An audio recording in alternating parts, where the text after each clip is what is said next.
sign-up sheet that's being passed around, so we would love it if you would sign up for us. Thank you for that. I'd like to welcome you to our first Knowledge broadcast of this fiscal year, and it'll be the last Knowledge broadcast of the calendar year. And we're lucky today to have Dr. Gordon Voss and Dr. Netta Easer to talk about human-centered design process and some practical application in the Orion project. And again, this is part of our Human System Integration, or HSI, Knowledge broadcast series. My name is Debbie Burdich. So when human performance is part of the total system performance, why would you want to leave the human element to chance? If you're really working hard to make sure that the whole system performs as expected, and to understand how to make it do that, then you should consider the human as part of the equation. And if you wait until the end of the life cycle to do that, when the design's already done or you're already in operations, then you're really going to have a low return on investment. Studies have shown, and anybody who's worked in industry for a while, not even in the space industry, knows that if you don't address problems early on, that later you end up having to do expensive Band-Aid fixes that oftentimes cost more money, or don't work, or jeopardize safety.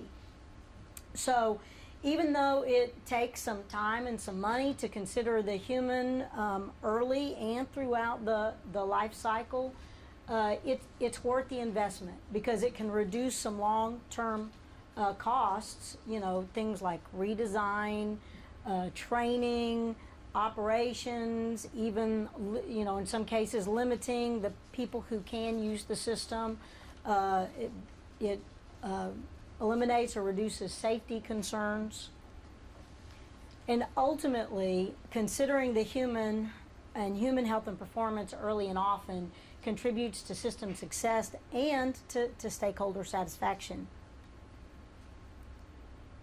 So, we talk about human system integration, and what is human system integration? It's really integrating all those human health and performance concerns. And it considers the end user in the design and development process as well as in the operational era. It regards the user as part of the operational concept. It takes into regard human performance limitations. It helps to identify those vehicle, system, and mission design drivers, and it even helps to inform personnel selection, as we spoke of earlier. So how does this relate to human engineering and human-centered design? Well, you're going to hear a whole lot more about that in just a couple of minutes, but just to kind of whet your appetite. And I didn't coordinate this with Gordon and Netta, so I hope that I'm not speaking out of bounds here, or out of turn. But human engineering really helped. There are some very established methods that can be, and design principles that can be applied throughout the life cycle. It's not all just guesswork. It's helping to take the guesswork out of what the human performance and limitations really are, and how they affect the design of the mission, of the vehicle, of the system. And it also addresses specific end user considerations. Also, human engineering, along with things like usability and anthropometry, human engineers also have general knowledge of human performance, and they understand the error tendencies and how to relate those so that it's understandable, the relationship of the human requirements to these operational concepts and to the designs. So ultimately, human engineering, it bridges that gap between when a user tells you, often a user tells you when something doesn't work or why it doesn't work, but doesn't necessarily put it in terms of what it should be, but before they have a chance to preview a prototype or some sort of a draft of code or something. And they don't necessarily often know how to put it in terms of that engineers and designers and mission designers can understand. So human engineering helps to bridge that gap. It helps to integrate the end user's needs and capabilities with that system and mission design. And again, that leads ultimately to stakeholder approval and to mission success. So human engineering is one spoke on the wheel. It applies to several of these areas or domains which we would consider part of human system integration. So I would like to, at this point, welcome Dr. Gordon Voss, who will talk to you a little bit more about a human-centered design process. And let's go ahead. Let me go ahead and get your charts up, Gordon, and let me pass over this microphone. And can you be over on this side so that since the camera's set up for you? Let me go bring your charts up real quick. Okay?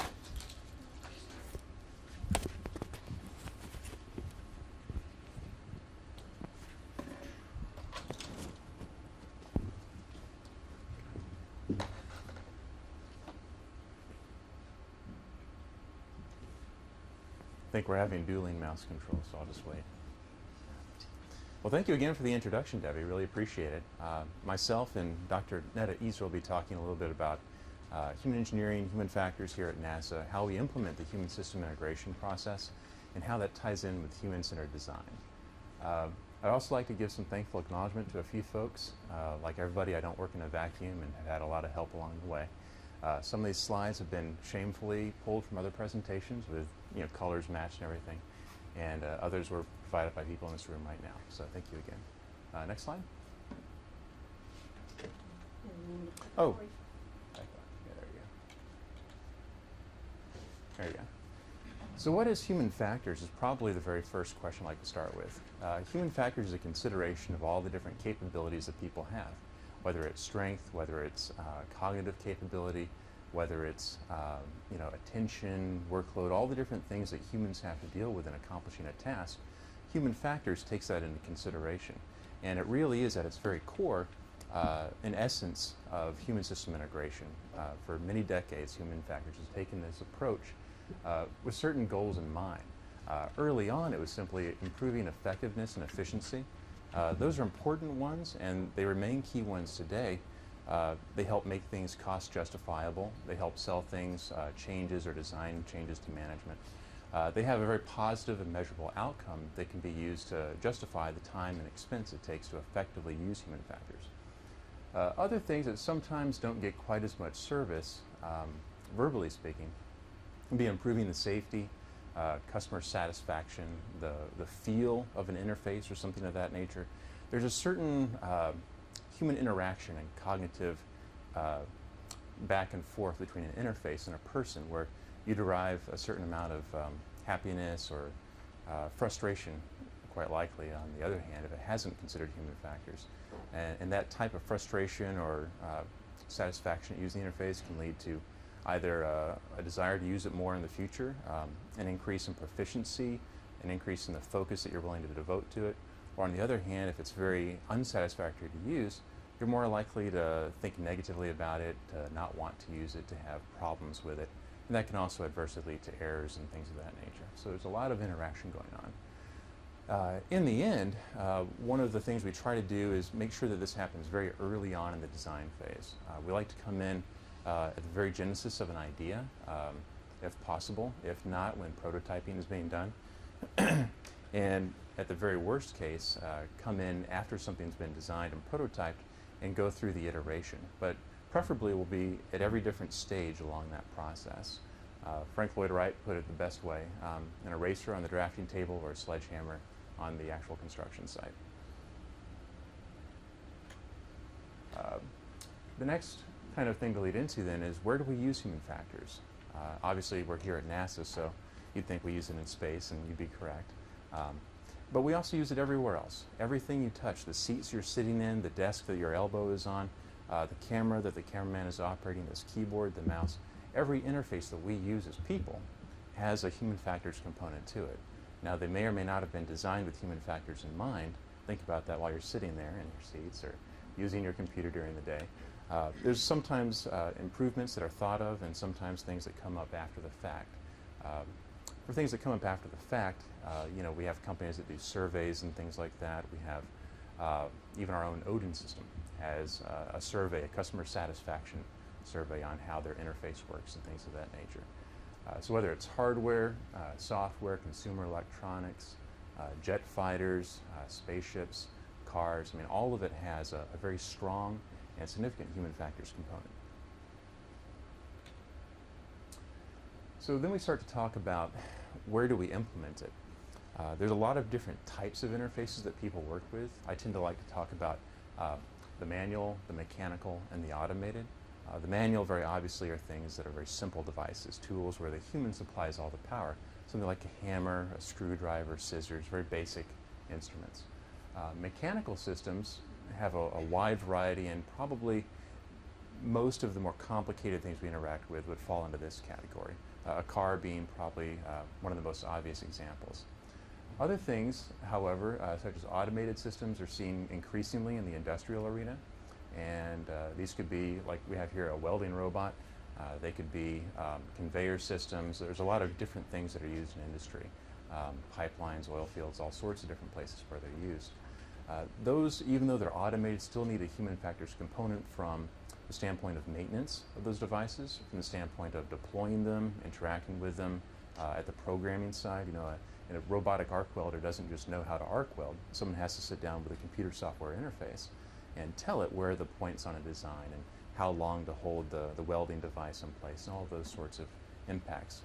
So basically everything we build as people has some sort of an interrelationship with human factors. We tend to focus on a very holistic approach, looking at not just the products and the equipment, but also the overall environment, taking into consideration things like lighting, the noise level, other things that might interfere with interaction with the display.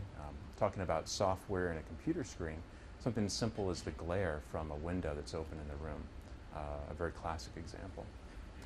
Again, the emphasis is on the human beings and making sure that we change the environment or change the interface itself to most effectively interact with that person. Because it's such a comprehensive and widespread field of science, there are a lot of different aspects to it, and there are people who make their entire careers of research and investigation focusing on just individual points along these different considerations. There are people who delve into information theory and the cognitive science of how people process data, how they can handle the juggling of multiple tasks, how they can selectively divide attention, what types of workload can they handle. Memory, how many different things can you process in your mind and just keep in your memory at the same time. Input modality refers to if you're being given data through a computer screen, how do you respond? You respond also through that screen, or you respond verbally or through a physical button. You have a slider control, lots of different ways you can get and receive data. Anthropometrics, which is more of the physical ergonomics of the human body. You have strength capability as well, visual acuity, and acoustic sensitivity. Ultimately, failure to consider all these different components of the human capability can lead to fatigue, frustration, errors, accidents, and ultimately, unfortunately, when you hear about major accidents, bridge failures and things like that, a lot of times they start to talk about human factors in the design, and it could relate to the construction of the bridge, it could relate to the way that it handled traffic and the way that drivers would interact with it. It has a very big impact. And for the space program, system failures are unacceptable, especially when the human is involved. We try to do everything that we can to ensure that design meets those capabilities of people. Any questions so far? I'm just kind of going right along. Okay. So as Debbie mentioned, there's this larger concept of human system integration that ties together not just the things that I've already talked about, but also medical aspects of things. Gosh, there were like 30 different little items on your chart, and I won't try to repeat them all verbally, but it's a very holistic approach, comprehensive. It involves, of course, the scientific and technical sides of these fields, but it also includes a management aspect to it, and establishing a process by which you can tie those different fields together and make things interact and come up with an achievable, actionable outcome, something that you can actually change the design with. Ultimately, this process is referred to as the human-centered design process.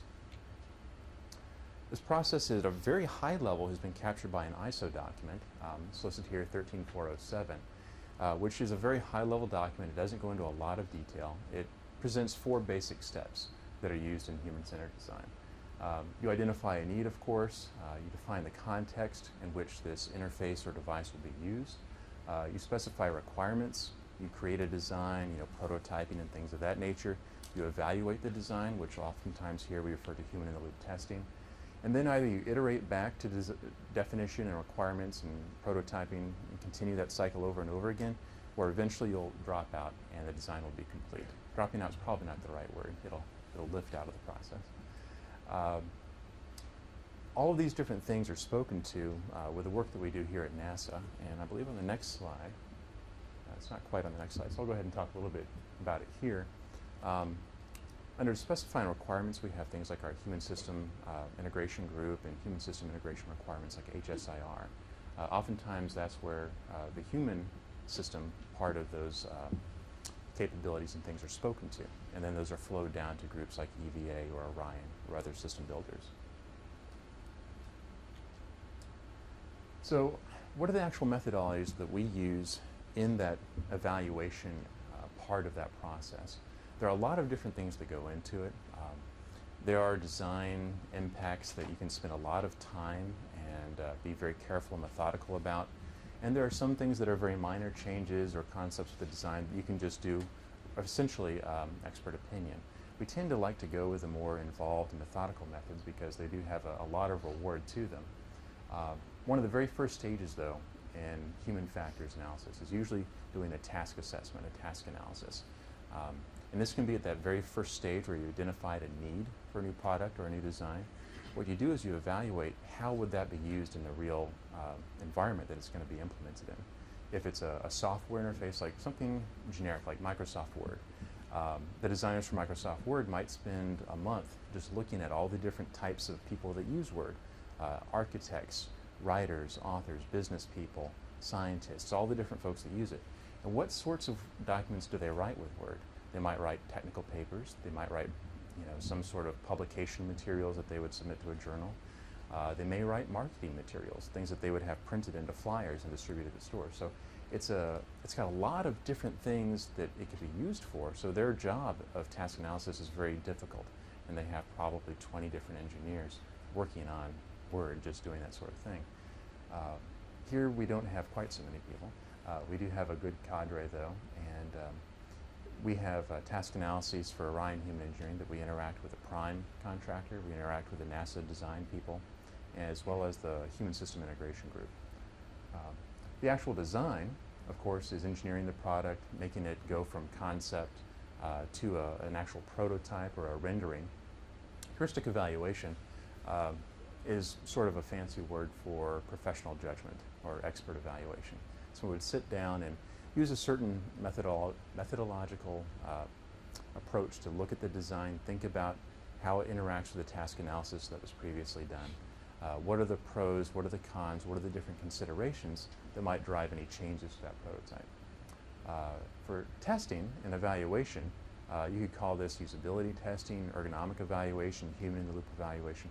There are a lot of different names that are used here. Ultimately, though, what you're doing is you're taking that product and you're getting it into an environment where you can have a user sit down, interface with it, use it, and then we'll collect additional data. We'll look at things like error rates, we'll look at subjective perceptions of performance, whether or not it was achievable to even accomplish the task. There are sometimes designs that crop up, you can't quite do what you want with them. So this process, again, would feed back into the requirements and the prototyping later on. And then field feedback. If you're looking at a consumer product out there that's been released by a company, a lot of times they have customer support calls. They get people calling up saying, my laptop doesn't work anymore, or something like that, or I can't do with Word what I want to do with it. How do I interact with it? So that can give valuable information to companies to change their design and come up with, version 8.0 or 9.0 or whatever. It's going to click for me. Our batteries are running a little bit low on this keyboard. Let's see here. Could someone advance? Great, thank you. Other things we look at, of course, the product fit would be something like taking that prototype and comparing it again with the task analysis. I mentioned error rates before, efficiency, things like time on task, how long does it take to accomplish the task. Sometimes you might have 3 or 4 different concepts or prototypes you're comparing.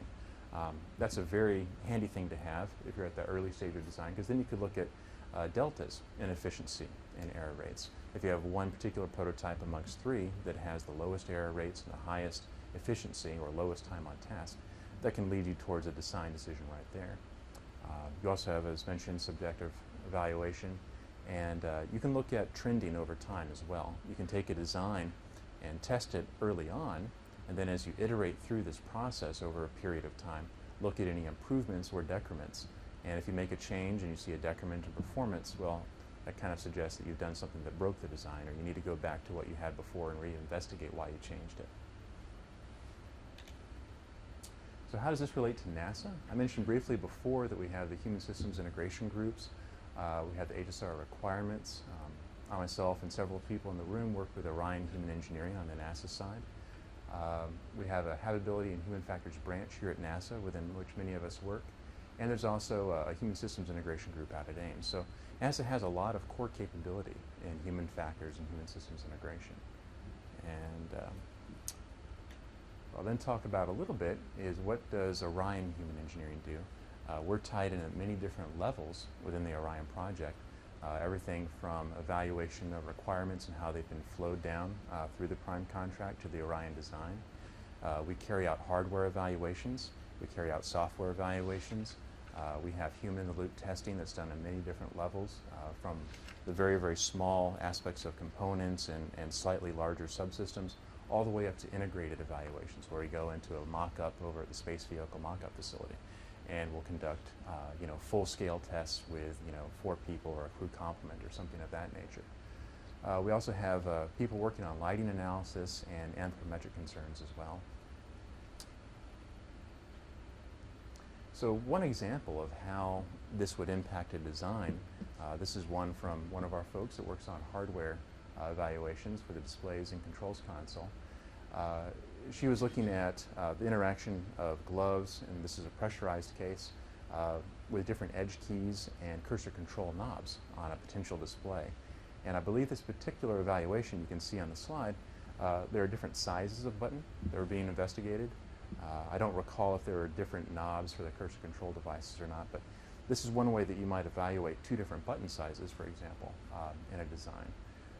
You could also unpressurize this glove box that it was done in and compare this in both a pressurized case and unpressurized case, and even remove the gloves and look at it in an ungloved case. So you can look at changes in efficiency and error rate amongst 3 different conditions, 2 different design prototypes, and it looks like there's several other things like depression force, how hard was it to press the button, perhaps travel distance, a few other variables. And based on this, they came up with a decision, or at least one of several decisions on the baseline design for those edge keys. So that's my little introduction to human factors and human system integration and human-centered design process. Any questions before I hand this over to Dr. Neda Ezer, who's going to talk about display formats and software and the way that we're implementing this in somewhat detailed of a perspective within the Orion project. Great, thank you very much. Yes. Oh, microphone. Sorry.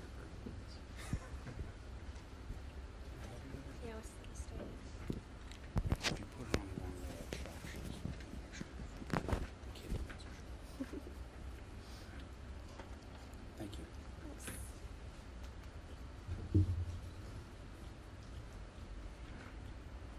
So I am Neda Ezer, and I recently joined the Orion Human Engineering team in October, and I've been working mostly on the side of software.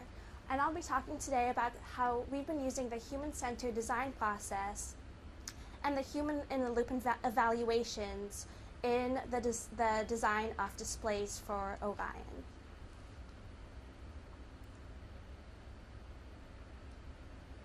So displays are going to be very critical to the success of missions performed on Orion, because the displays are going to be the way that the crew is going to know the status of the vehicle, as well as be able to interact to change certain aspects of the vehicle. For instance, the crew might need to monitor certain temperatures or open or close valves, things of that nature. And we really want to produce the best displays where crew doesn't have to go and search for information. They know where to go to find the information they need. They know how to interact with the displays efficiently and accurately. We want to make sure that the displays are intuitive, and we do that by utilizing the crew's expectations and knowledge so that we reduce training times. We also want to make sure that the displays provide enough feedback so that if the crew performs an action, for instance, again, closing a valve, they get the response that yes, that valve has been closed. One of the challenges involved in designing these displays is that we're trying to put a lot of information in a pretty constrained amount of space. So that has been one of the major challenges in developing these display formats. So in order to develop these displays has required the input from a lot of different stakeholders. And each one of these stakeholders gives their knowledge and insight, and they're very invested into the process of developing these display formats. For instance, system experts and engineers have the technical know-how of what is going on in the vehicle, and they know what type of information the vehicle can bring to the displays.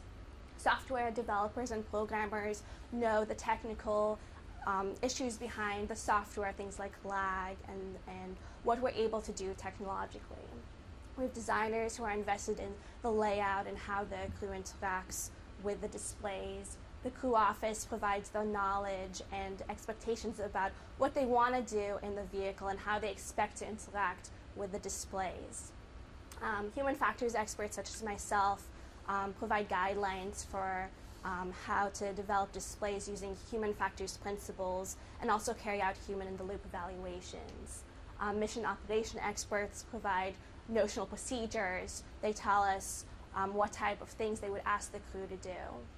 And then we also incorporate safety and mission assurance representatives who ensure that what we're doing provides the utmost safety for crew on Orion. Now, when we're designing these displays, we use an iterative process, which basically means we come up with designs through prototypes, we do a lot of evaluation and redesign, and we come back to prototypes, and we keep working and working. It's a very circular process until we come up with something that we're satisfied with. And part of this iterative process is doing human-in-the-loop evaluations.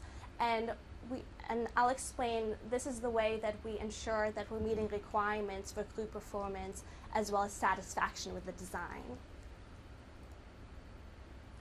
So this diagram provides an overview of our process, and again, we're talking about an iterative process of developing these display formats. Early on, we have these early concepts that are largely driven by technology, the expertise from the engineers and systems experts. From these, we come up with what type of information should be on the display. We then go into these low-fidelity prototypes, which we tend to do in PowerPoint. And this provides an easy, quick, inexpensive way to develop prototypes so we can move things around, change things based on our usability inspections. We check for consistency across displays and within displays, and we make sure that the displays are adhering to certain standards about good design. And we rework these prototypes.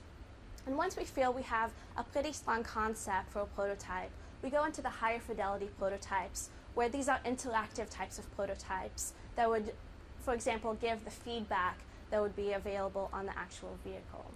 We use these higher fidelity prototypes to do human-in-the-loop evaluations, where we measure the usability of those prototypes with actual crew members.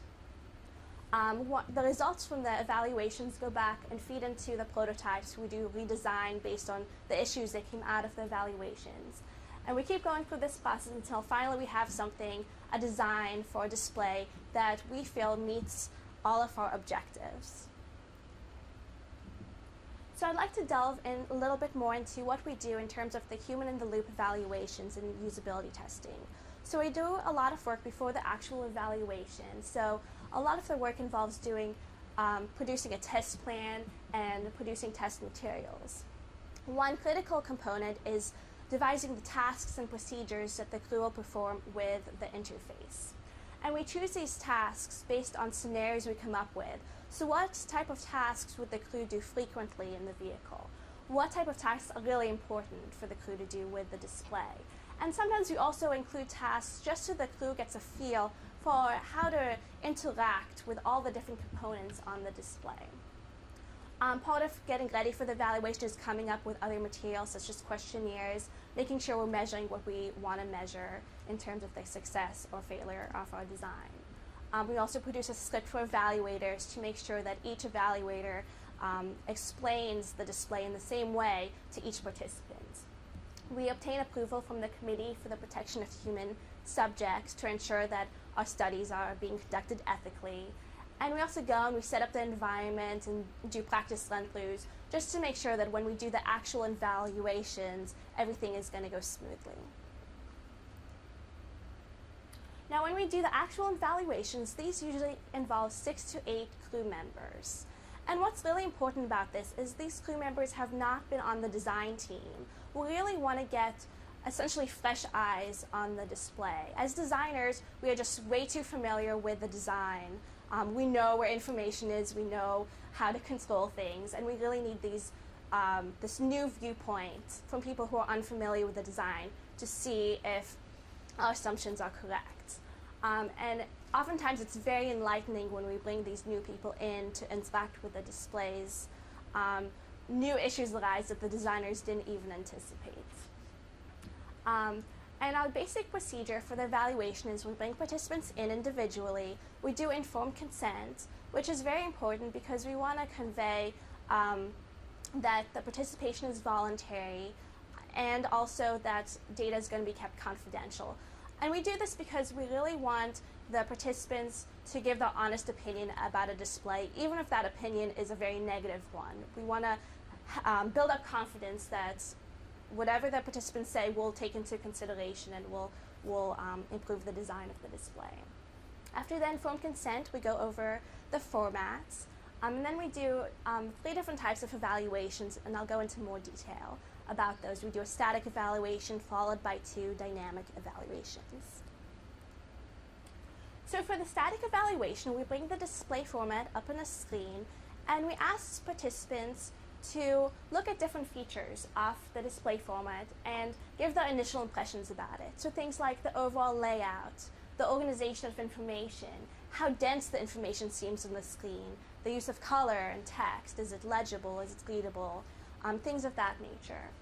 And this allows us to get a glimpse at if the crew were to arrive on this page, would they understand what it's for? Do they understand the different components, how to interact with the display?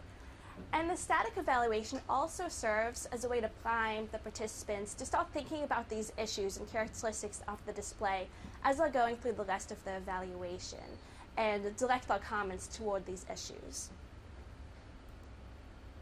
Next, we go into dynamic evaluations, where the participants are given a set of procedures that they need to follow. And it allows them to interact with the display format in a way that they would in real life. And the first time we do this through manual procedures. So crew are using a cursor control device to navigate through the display. They're pulling up pop-ups, interacting with different elements, entering numbers, and so forth. The second time we do the procedure, we use notional electronic procedures, which serve as an automated aid for the participants, where certain pop-ups are queued up or numbers are entered, and it's a different way to interact with the display formats. And we found it's really important to use these 2 ways because certain issues that come up with electronic procedures weren't found in when participants are using the display manually. For example, a recent evaluation we did was that a certain symbol to indicate a crew selection seemed apparent when the crew was using the display manually, but the use with the electronic procedures, that icon to represent a clue selection just wasn't salient enough. So because we did those two types of evaluations, we're able to go back and say, we really need to change this icon and make it more obvious. And while we're doing these evaluations, we collect a lot of different types of data, both subjective and objective. So we collect participant comments, we record the actions that the participants are doing through data collection software that's running in the background. We also do reaction times, we observe behavior, and we're also videotaping at the same time. At the end of the evaluation, we give the participants a questionnaire where they're asked to give ratings to certain characteristics of the display format. So things like, were they able to identify system states? How was the use of color? Could they read the text? How was the terminology, and things of that nature? And what we do, we combine these ratings into a subjective usability score that we can use to compare the subjective usability between different display formats. And also it lets us hone in on which areas of the display format we really need to work on and improve upon. It also helps us to elicit more comments from participants. For example, we'll say, you gave text legibility a 2. Maybe 2 isn't a good score. How could we improve text legibility? And they would give us certain ideas for how to improve the design. Additionally, in the questionnaire, we put in questions that maybe the design team were debating about. So for example, maybe we're using a certain symbology that we want to make sure that it's representing what we think it represents. So we'll ask certain questions to the participants to make sure that we're covering our grounds in terms of being clear about what the display is and what it's for. When we're done with evaluation, we collect all the data and we use it to evaluate the design. So we do things like calculate error rates, where we're looking at where participants made mistakes. And if there's consistency in those locations where mistakes are being made, that cues us in to maybe there's something going on with the display that we need to redesign and rework. We see whether the participants felt that their expectations were being met. A lot of times participants will bring up, well, in shuttle we do it this way, or on the space station we do it this way. And if the way we're doing it is completely opposite, then maybe we should reevaluate how we're doing things. And we do uncover a lot of bad things about the display, but on the other hand, we do reveal a lot of good things about our display as well. And so if there's something that's really good that we've designed, then we might incorporate it into standards so that we can carry those good components to other areas and other displays. So, example, in a recent evaluation, we found that a certain way to bring up information about a particular system was a very efficient way to pull things from a long list of systems. So we thought that since this is so efficient, we could apply it to other display formats in the future. And what's really important is that it's really the combination of the subjective and objective data that give us the full picture of how usable our display format is.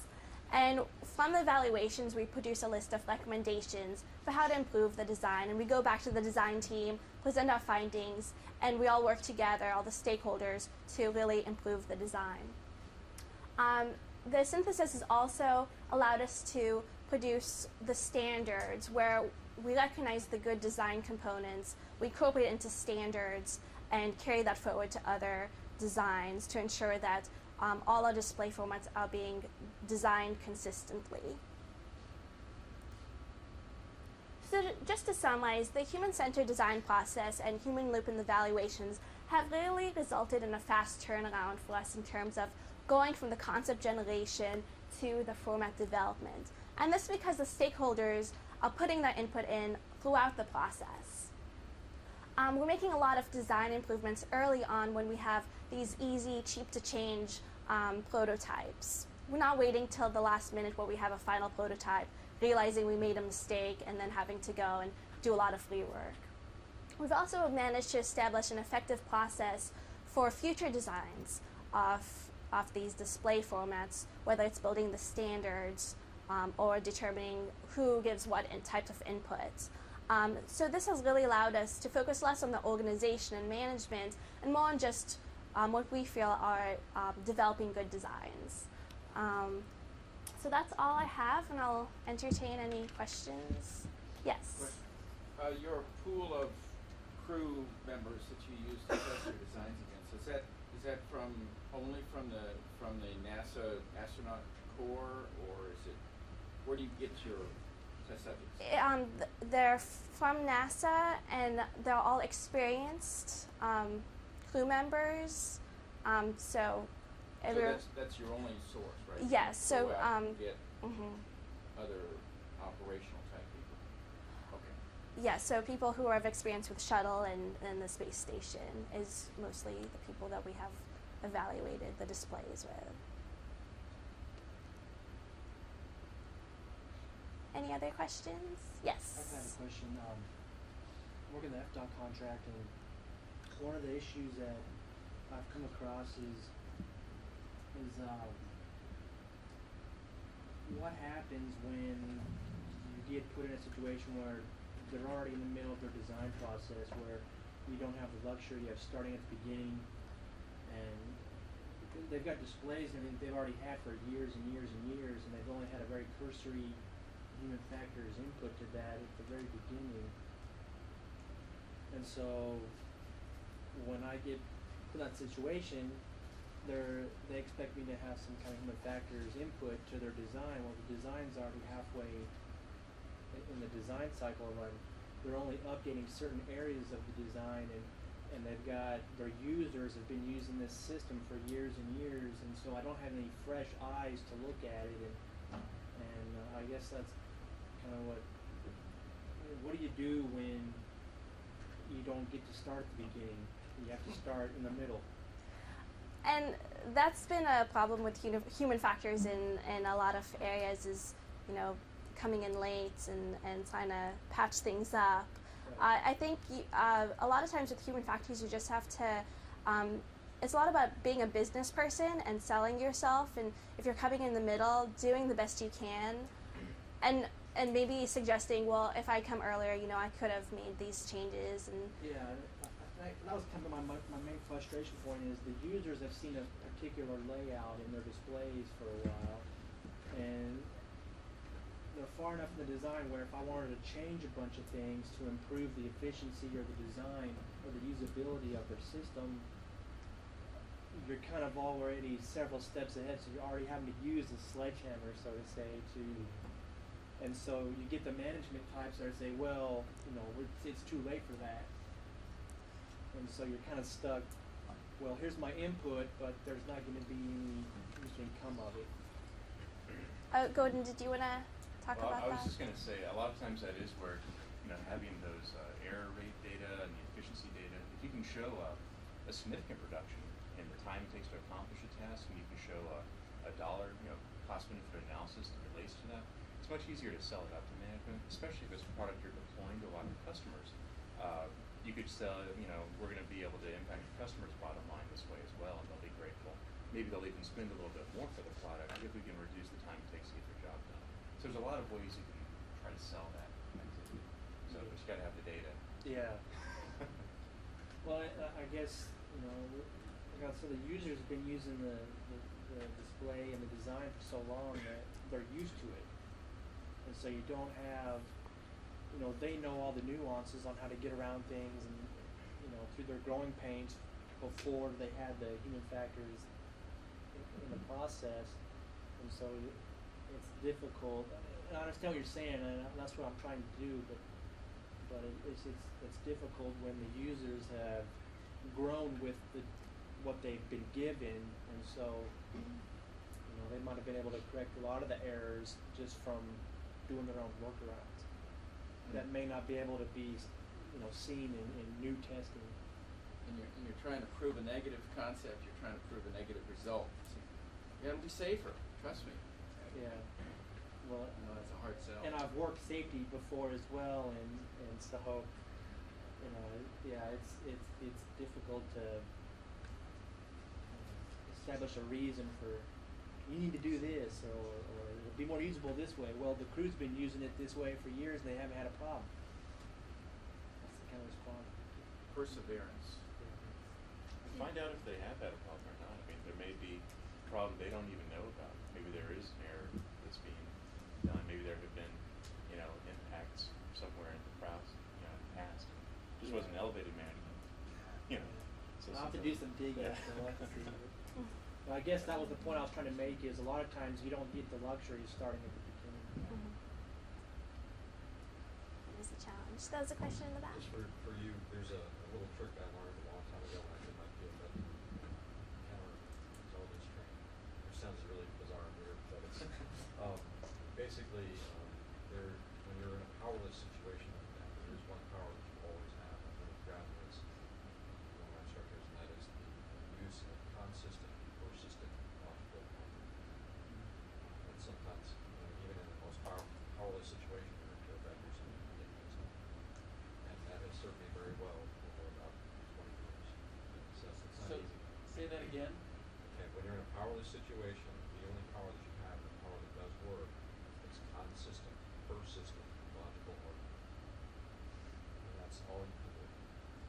So it does work.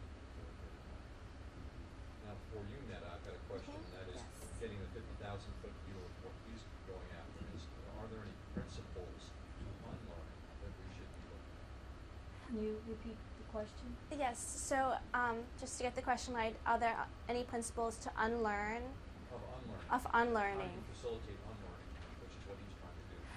Are there principles to that task that you can latch on to? I think you have to go back to relearning, and sometimes you, as a human factors person, you have to evaluate, is it worth putting in that extra training for something that eventually will lead to improved performance and reduce errors, or should we just say, this is how the crew are trained now, and it's not the best way, but we're just gonna, kind of put our code somewhere else. And a good example is like the QWERTY keyboard. We all know it was designed to slow people down, but it's so ingrained in our culture right now that every attempt to kind of move to something else hasn't worked. So I think human factor is all about the balance. So sometimes you just have to say, this is the way that people are used to doing it. I'm going to go and try to fight for something else. Any other questions?